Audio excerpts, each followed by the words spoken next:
Hello, everyone, and welcome to another podcast on देसी मोम adventure diary. आप जैसे कि आपको पता है कि मैं हर फ्राइडे एक पॉडकास्ट रिलीज़ करती हूँ और इसके पीछे जो पुश फैक्टर है वो ये है कि मेरा मानना है कि कोई भी जो इंसान है जो हमारे इर्द गिर्द है, हमारे फ्रेंड्स हैं, हमारे रिलेटिव्स हैं, वो उनके पास वो नॉलेज होती है और बहुत सारी चीज़ें होती हैं, इन्फॉर्मेशन होती है जो हम सब के लिए यूज़फुल हो सकती है। सो बहुत सारे पॉडकास्ट तो आपने ऑलरेडी सुने होंगे बहुत फेमस लोगों के, लेकिन मैं ये पॉडकास्ट कर रही हूँ आसपास जो मेरे फ्रेंड्स हैं, मेरी फैमिली है और उनके पास जो यूज़फुल इन्फॉर्मेशन जो हम सब के काम आ सकती है वो हम शेयर करेंगे। तो आज के जो गेस्ट हैं वो बहुत ही स्पेशल हैं।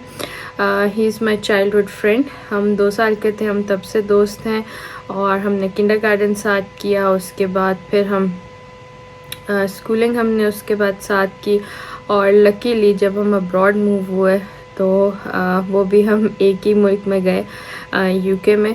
तो उसके साथ बहुत ही अच्छे फैमिली टर्म्स हैं हमारे and he is a very hard working and an excellent human being.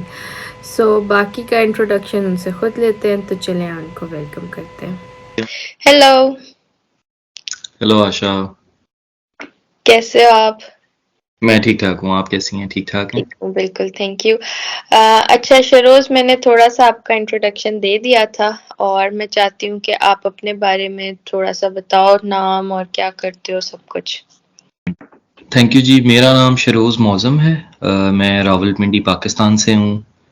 मैं जनवरी 2020 कोविड से पहले यूके आया था अपना मास्टर्स करने। पाकिस्तान में मैंने बैचलर्स किया था इकोनॉमिक्स एंड फाइनेंस में नमल यूनिवर्सिटी जो कि इस्लामाबाद में है, वहाँ से। और यहाँ पे मैंने एमएससी में एडमिशन लिया था जनवरी में 2020 में sustainable economic development and emerging markets के मास्टर्स प्रोग्राम में। इट्स बीन 4 years मैं यूके में हूँ और मेरी जर्नी काफ़ी सही रही है इन टर्म्स ऑफ कि मैंने 2 चैरिटीज़ के साथ काम किया। पाकिस्तान में चैरिटीज़ के साथ काम करता था। मैंने पाक मिशन सोसाइटी, एक क्रिश्चियन ऑर्गेनाइजेशन है, उसके साथ काम किया 3 साल और फिर यूके आके मुझे मौका मिला 2 और चैरिटेबल ऑर्गेनाइजेशंस के साथ काम करने का। टीयर फंड यूके के अंदर मैंने अपनी इंटर्नशिप की और फिर मैंने फ्रंटलाइन एड्स, एक एचआईवी ऑर्गेनाइजेशन है, उसके अंदर काम किया as a support officer funding and partnerships department में। Oh that's good. तो मतलब काफ़ी वर्सेटाइल एक्सपीरियंस है और इसी तरह से काफ़ी मतलब अच्छी डिग्रीज हैं, दोनों बहुत रेलेवेंट हैं अपनी सोशल सेक्टर से। तो हाँ जी बिल्कुल। इससे पहले कि हम जिस जो मेन हमारा आज का मतलब टॉपिक है, जिस मकसद के लिए मैं बुलाया था कि यहाँ पे जो यूके में इमिग्रेशन लॉज हैं या इमिग्रेशन की जो सिचुएशन है उसके बारे में जाए, तो थोड़ा सा मुझे बताओ आपकी जर्नी कैसी रही यूके में, मतलब कहाँ से स्टार्ट की और उसके बाद अब कहाँ पे हो? सही। जब स्टार्ट में आए तो ऑब्वियसली कोविड आ गया। जनवरी में मैं यूके पहुंचा और उसके बाद कोविड आ गया। जर्नी काफ़ी कह सकते हैं आप, मतलब काफ़ी ज़्यादा एक्सपीरियंस मिला। लाइफ पाकिस्तान के अंदर बिल्कुल डिफरेंट है और जब आप यहाँ आते हो इंडिपेंडेंटली तो आपको वो फैसिलिटीज़ नहीं मिलती, आपका सोशल सर्कल टूट जाता है, आप स्ट्रेस और एंजाइटी फील करते हो। लेकिन ऑब्वियसली जो आपके दोस्त होते हैं आपके साथ, वही आपकी फैमिली है और फिर आपके जो एक्सटेंडेड रिलेटिव्स होते हैं यहाँ पे, वो काफ़ी सपोर्ट करते हैं। मुझे भी ऐसे ही काफ़ी ज़्यादा सपोर्ट मिली अपने एक्सटेंडेड जो मेरे फैमिली वाले हैं, उन्होंने बहुत ज़्यादा सपोर्ट किया। मैं उस तरह नहीं कहूँगा कि मेरी जर्नी बहुत ज़्यादा मुश्किल थी, लेकिन इतनी ज़्यादा इजी भी नहीं थी। जब मैं आया तो मैंने जिस तरह सारे जॉब करते हैं, मैंने भी एक फास्ट फूड के अंदर जॉब स्टार्ट कर लिया। अम, तकरीबन 4-5 महीने मैंने वहाँ पे काम किया। I paid of my salary, my tuition fees. उसके बाद मुझे दोबारा मूव आउट होना पड़ा अपनी यूनिवर्सिटी वाली जगह के ऊपर, क्योंकि यूनिवर्सिटीज़ ओपन हो गई थी सितंबर 2020 के अंदर। फिर वहाँ पे जाके दोबारा ऑब्वियसली इसी तरह स्टूडेंट लाइफ और फिर यूनिवर्सिटी और इस तरह काफ़ी स्ट्रगल्स थी लेकिन बाय द टाइम ऑब्वियसली जैसे-जैसे टाइम गुज़रता जाता है आपको एक्सपीरियंस होता जाता है और हुँ, चीज़ें सॉर्ट होती जाती हैं आपकी। तो डिग्री ख़त्म हुई, डिग्री के बाद मैंने इंटर्नशिप स्टार्ट कर दी टियर फंड में। हुँ, टियर फंड की इंटर्नशिप की मैंने environment and economic sustainability department के अंदर। हुँ, अ, वहाँ से फिर इंटर्नशिप ख़त्म की तो आपको एक चांस मिल गया थोड़ा प्रोफेशनल एक्सपीरियंस का। हुँ, आपकी सीवी के ऊपर एक स्टैंप लग गई। तो उसके हुँ। बाद जॉब मिल गई मुझे अगले साल। मैंने तकरीबन 10 महीने उस ऑर्गेनाइज़ेशन के साथ काम किया। मतलब आपका वर्क एक्सपीरियंस देख के श्योर लगता है कि जैसे मतलब कि सिर्फ चैरिटी के साथ ही काम किया आपने ना? तो इसका कोई मेन मतलब कि क्या पुश फैक्टर था, क्या था कि चैरिटी ऑर्गेनाइजेशंस के साथ ही काम किया, कॉर्पोरेट ऑर्गेनाइजेशंस के साथ नहीं किया? हाँ जी, इस चीज़ को इस तरह देखा जा सकता है कि जब मैंने अपनी स्टडीज़ कंप्लीट की, तो मैं चैरिटी ऑर्गेनाइज़ेशंस के साथ काम कर रहा था। मेरे पास एक्सपीरियंस ही वो वाला था आई वुड से कि मैंने वहाँ पे काम स्टार्ट किया। फिर जो मैंने अपना मास्टर्स किया वो भी तकरीबन इसी तरह का था, हुँ, सस्टेनेबल मॉडल्स के ऊपर काम करना और सस्टेनेबिलिटी प्रोग्राम्स के ऊपर, जो कि हुँ, एक बहुत बड़ा पुश फैक्टर है आपके चैरिटी वाले सारे प्रोजेक्ट्स के बिल्कुल, लिए कि आप सस्टेनेबिलिटी देखते हैं प्रोजेक्ट्स की। तो हुँ, मेरा गोल भी यही था to work for a INGO और एनजीओ जो कि चैरिटी ऑर्गेनाइजेशंस वाली हो। ठीक हो गया, ज़बरदस्त। अच्छा coming back to your student life um covid की वजह से क्या चैलेंजेस फेस किए और उसके बाद जब स्टूडेंट लाइफ से निकले तो फिर क्या लाइफ थी क्या चैलेंजेस आए। स्टूडेंट लाइफ ऑब्वियसली जिस तरह आपको पता ही है कि आपको लिमिटेड नंबर ऑफ आवर्स मिलते हैं, आपको सिर्फ 20 आवर्स ऑफिशियली हम्म अलाउड हैं। हम्म जब आप जॉब्स के लिए जाते हैं तो ऑब्वियसली सबकी ये कोशिश होती है कि आपके ऊपर कोई रिस्ट्रिक्शंस ना हो।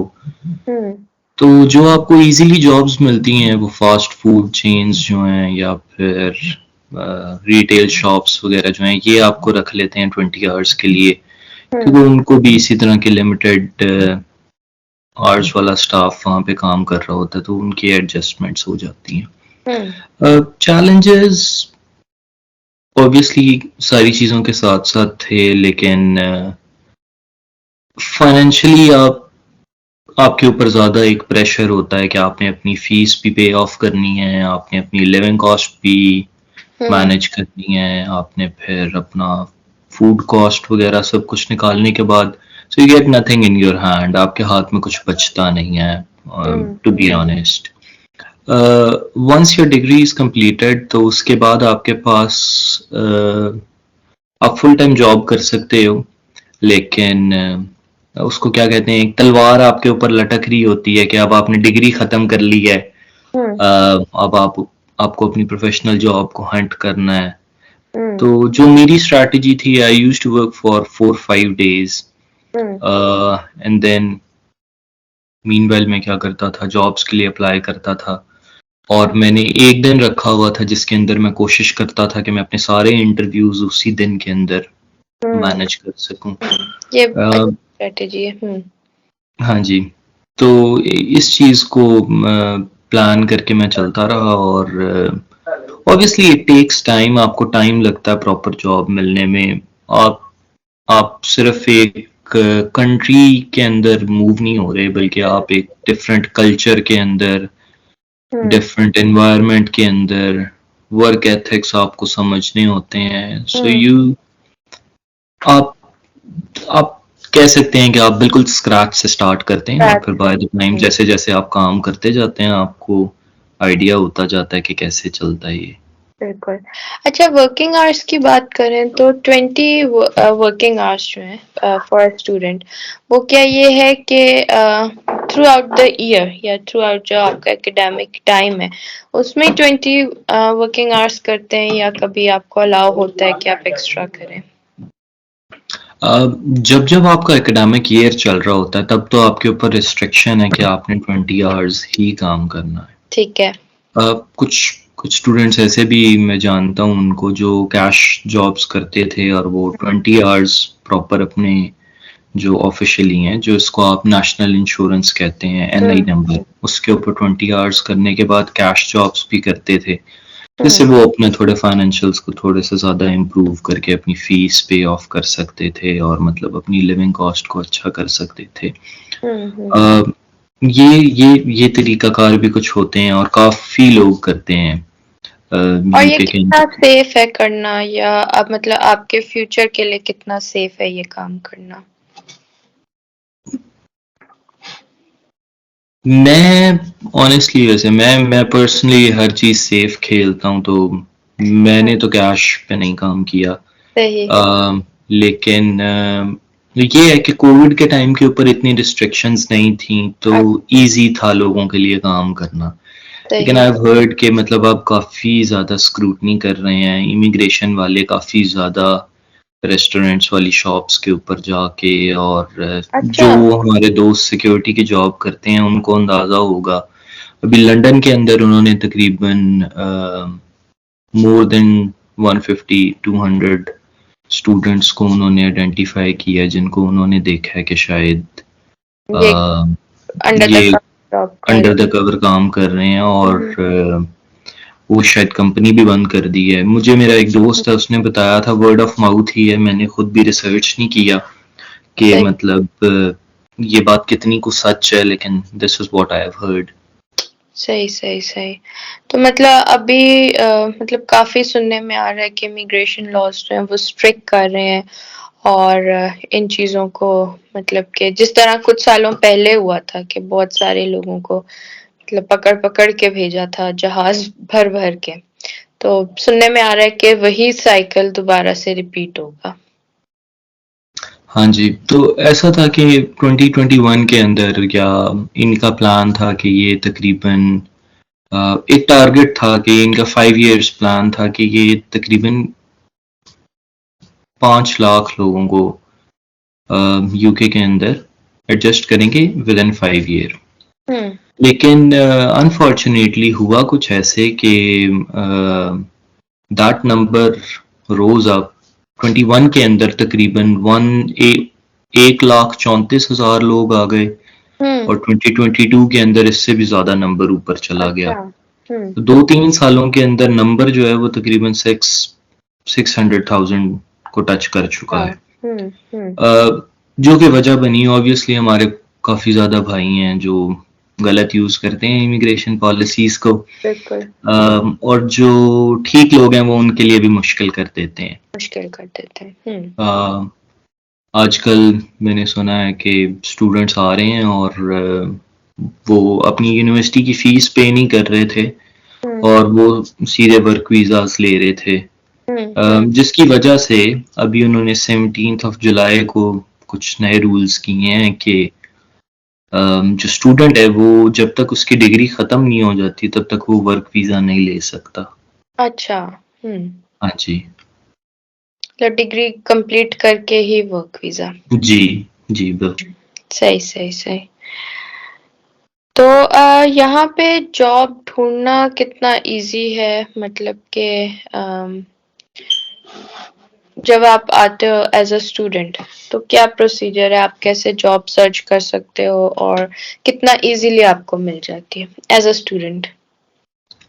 एज अ स्टूडेंट जब आप आते हैं तो आपको कुछ कुछ चीज़ें करनी पड़ती हैं जो कि रिक्वायरमेंट है, आप उसको कह सकते हैं प्री रिक्विजिट्स हैं आपकी जॉब के लिए। हम्म। सबसे पहले आपको एक बैंक अकाउंट चाहिए।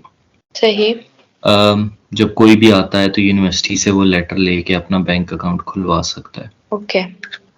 आई वुड से लॉयड्स और जो एचएसबीसी वाले बैंक हैं ये थोड़े इजी हैं आपका बैंक अकाउंट, लेकिन अगर आप बारक्लेज की बात करें या किसी और बैंक की तो वो थोड़े मुश्किल हो जाते हैं। लॉयड्स जो है वो ज़रा फ्रेंडली है इस हिसाब से कि वो स्टूडेंट के अकाउंट इजीली खोल देते हैं। बार्कलेज भी इजी है, मेरा बार्कलेज में, तो हाँ, ओके, सही।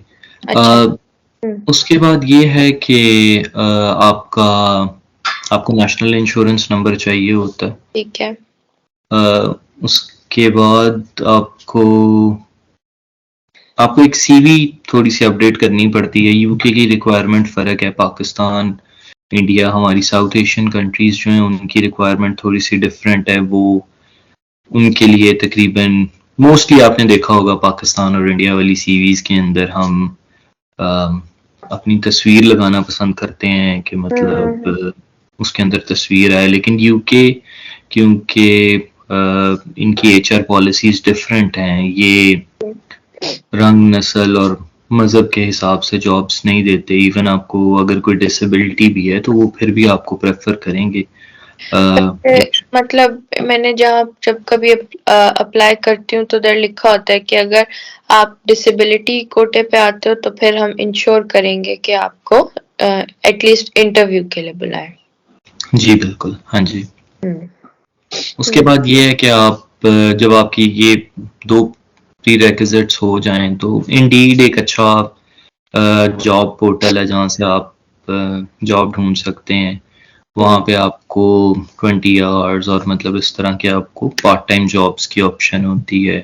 और भी काफ़ी पोर्टल्स हैं जिसको आप देख सकते हैं। इवन यूनिवर्सिटीज़ के अपने भी जॉब पोर्टल्स होते हैं। हर यूनिवर्सिटी का एक अपना पोर्टल होता है जहाँ पे वो जो इंटरनेशनल स्टूडेंट्स होते हैं या जो यूनिवर्सिटी के स्टूडेंट्स होते हैं उनके लिए जॉब्स का कुछ ना कुछ अरेंजमेंट कर रहे होते हैं। तो आई वुड रिकमेंड कि आप सिर्फ एक पोर्टल के ऊपर जॉब सर्च ना करें। अगर आप आएँ तो आप डिफरेंट पोर्टल्स को सर्च करें और कोशिश करें कि आप तकरीबन दिन के अंदर एटलीस्ट 5-10 जॉब्स के लिए अप्लाई करें ताकि आप इजीली हंट कर सकें।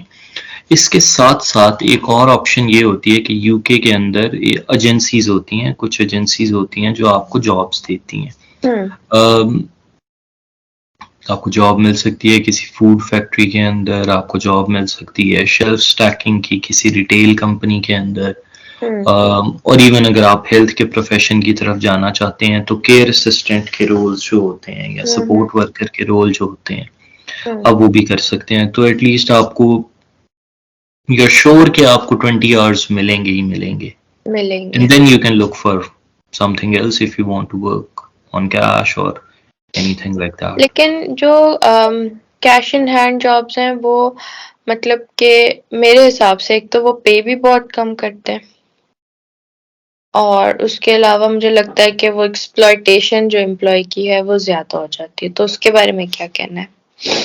बिल्कुल ऐसे है, इसके अंदर कोई शक नहीं है। आप सही कह रही हैं कि जब आप कैश पे काम करते हैं तो आप खुद भी सेफ नहीं है और जो बंदा आपको जॉब दे रहा है वो खुद भी सेफ नहीं है बेसिकली। तो फिर दोनों साइड्स एक दूसरे को एक्सप्लॉइट करने की कोशिश करती हैं।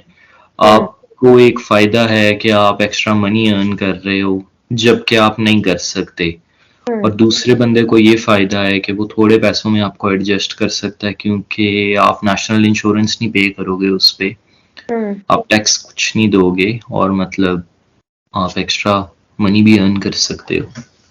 सही सही। इमिग्रेशन के बारे में अगर हम बात करें तो यहाँ पे किस तरह से एक सही सीधा तरीका है कि आप इमिग्रेशन ले सकते हैं या इधर यूके में सेटल हो सकते हैं? हाँ जी, तो स्ट्रेट फॉरवर्ड तरीका तो ये है कि आपने अपनी स्टडीज कंप्लीट की हैं, आपको 2 इयर्स का पोस्ट स्टडी वर्क वीज़ा मिलता है, आप उसके अंदर अपने लिए जॉब ढूंढ सकते हैं और जॉब ढूंढने के साथ साथ ही आप अपने लिए कोई स्पॉन्सरशिप जॉब ढूंढ सकते हैं। तो बेसिकली अगर आपको यहाँ पे सेटल होना है तो आपको वर्क वीज़ा लेना पड़ेगा। जब मैं स्पॉन्सरशिप की बात करता हूँ तो वो वर्क वीज़ा वाली जॉब है। वर्क वीजा है, ठीक तो है। पहले आपको 3 साल का वीज़ा मिलेगा और 3 साल के बाद फिर आपको एक दफ़ा वीज़ा लेना पड़ेगा और जब आपके 5 साल ख़त्म हो जाएंगे तो फिर आप ILR ले सकते हैं, जिसे इंडेफिनिट लीव टू रिमेन कहते हैं। आप उसके बाद आपके कुछ टेस्ट पास करने होते हैं जिस तरह लाइफ इन यूके और एक दो और टेस्ट भी हैं, I am not sure about those. उसके बाद आप जो हैं वो पासपोर्ट के लिए अप्लाई कर सकते हैं। तो ये बिल्कुल स्ट्रेट फॉरवर्ड तरीका है। ऑब्वियसली इसके अंदर चैलेंजेस हैं, इसके अंदर काफ़ी स्टेप्स हैं, हम्म। सबके लिए इजी नहीं होता, हम्म। लेकिन this is what it is. सही। और अगर हम स्पॉन्सरशिप की बात करें तो क्या सब कंपनी स्पॉन्सरशिप दे सकती हैं या फिर कोई कोई होती हैं? स्पॉन्सरशिप की बात करें तो यूके की जो वेबसाइट है वहाँ पे एक लिस्ट है जिसके हम्म। ऊपर जितने भी स्पॉन्सर्ड कंपनीज हैं उनकी एक लिस्ट है के पास। सही। तो आप देख सकते हैं वो लिस्ट भी कि आया ये कंपनी जो है ये रजिस्टर्ड है या नहीं है। हम्म। पहली बात तो ये है। और दूसरी बात ये है कि जब भी आप कोई स्पॉन्सरशिप वाली जॉब देखें तो आप ये ज़रूर देखें कि कितने सालों से ये कंपनी रजिस्टर्ड है, हम्म। क्योंकि आजकल यूके के अंदर काफ़ी ज़्यादा इश्यूज भी चल रहे हैं कि लाइसेंसेस लोगों ने अप्लाई किए हैं और गवर्नमेंट जो है स्क्रूटनी कर रही है उनकी भी, हम्म। कि वो उन स्टैंडर्ड्स को मीट कर रहे हैं जिसके ऊपर गवर्नमेंट ने उनको लाइसेंस दिए हुए हैं या नहीं। सही सही। तो वो लिस्ट जो है वो मैं डिस्क्रिप्शन बॉक्स में डाल दूंगी। उसके अलावा ये कि मतलब मैंने काफी ज्यादा पाकिस्तानी अपने फ्रेंड्स में आसपास सुना कि कुछ जो कंसल्टेंट होते हैं वो कहते हैं कि भाई हमें पैसे दो, हम वहां का वीजा लगवा देंगे, वर्क वीजा। तो वो वर्क कितना भी सच है, कितना ऑथेंटिक है, उसके बारे में कुछ इन्फॉर्मेशन? बेसिकली जो इतने ज़्यादा इमिग्रेशन रूल्स चेंज हो रहे हैं वो सारे इसी तरीके इन्हीं वजहों की वजह से हैं, हम्म। क्योंकि जहाँ पे कुछ अच्छी मछलियाँ हैं वहाँ पे कुछ गंदी मछलियाँ भी हैं। बिल्कुल। अ, वो ऑब्वियसली वो पैसे लेते हैं, इसके अंदर कोई शक नहीं है। कुछ कंपनीज हैं जो आपसे मिडिल मैन होते हैं, बेसिकली कंपनी डायरेक्टली तो आपसे कभी भी पैसे नहीं लेगी। हम्म। मिडिल मैन होते हैं, वो आपसे पैसे चार्ज करते हैं हम्म। और आपको लाइसेंस दे देते हैं। इसीलिए मैंने आपसे पहले भी जिक्र किया इस बात का कि जब आप चेक करें तो आप ये लाजमी चेक करें कि ये कंपनी कितनी पुरानी है, हम्म। हम्म। क्योंकि they charge you about 15 to 25,000 pounds। बिल्कुल। और फिर जब आपको गारंटी नहीं है तो मतलब आप कैसे दे सकते हैं किसी अननोन बंदे को, बिल्कुल। क्योंकि मुझे लगता है ये कैलकुलेटेड रिस्क नहीं है। Even they can't save you when it comes to immigration laws और मतलब बिल्कुल। बिल्कुल। immigration के issues। You are at your own अगर आप मतलब इस चीज के एक्स्ट्रा अंदर। स्टेप लेते हैं। जी बिल्कुल। तो बेस्ट यही होता है कि अगर आप किसी ऐसे से कराएं जो ट्रस्टवर्दी हो या जिसके थ्रू कोई पहले गया हुआ हो। तो हाँ जी बिल्कुल। एक चीज और मैं यहाँ कहना चाहूंगी कि जितनी इंफॉर्मेशन है ये सारी की सारी हमारी जो यूके गवर्नमेंट की वेबसाइट है उस पे अवेलेबल है। तो मतलब जो भी ये पॉडकास्ट सुन रहे हैं उनके लिए है कि आपको कोई भी कंसल्टेंट कुछ भी कहता है तो इट्स बेस्ट कि अगर आप इनकी वेबसाइट पे खुद उस चीज को पढ़ लें। जी। तो आखिरी एक सवाल है कि यूके की हमने चैलेंजेस देख लिए, हार्डशिप्स देख ली। थैंक यू, आपने इतनी ज़्यादा इंफॉर्मेशन शेयर की जो मुझे पता है कि काफ़ी जो हमारे लिसनर्स हैं उनके लिए यूज़फुल होगी। तो अच्छी चीज़ें क्या है यूके की जिसकी वजह से मतलब कि हर एक इधर आना चाहता है और आप भी मतलब कि रहना चाहते हो, कि आप कोशिश करते हो कि आप यूके में ही स्टे करो? There are number of things, मतलब स्टार्टिंग फ्रॉम हेल्थ। हम्म। अगर मैं हेल्थ की बात करूं तो जिस तरह हमारी नेटिव कंट्रीज के अंदर अ, हमें वो फैसिलिटीज नहीं मिलती जो जो हेल्थ के लिए ज़रूरी हैं आजकल। जब बिल्कुल। टाइम बहुत ज़्यादा आगे आ गया है, वक्त बहुत ज़्यादा बदल गया है, चीज़ें नई आ गई हैं, पाकिस्तान में वो टेक्नोलॉजीज नहीं आई हैं अभी। बिल्कुल। अगर आई हैं तो शायद हमारे जैसी मिडिल क्लास फैमिलीज वो अफोर्ड नहीं कर सकती। लेकिन यूके की सबसे अच्छी बात यह है कि आप जब अपना वीज़ा अप्लाई करते हैं स्टूडेंट वाला, तो आप ईयरली फीस पे करते हैं, अपनी हेल्थ सरचार्ज जिसको कहते हैं आप। बिल्कुल।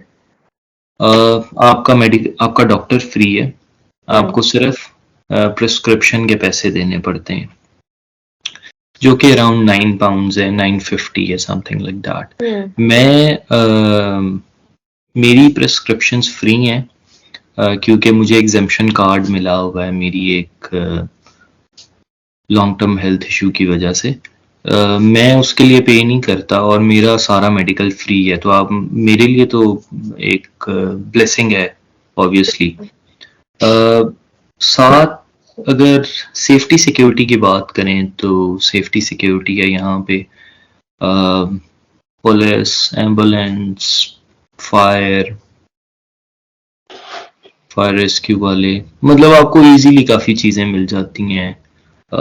लोग अच्छे हैं यहाँ पे।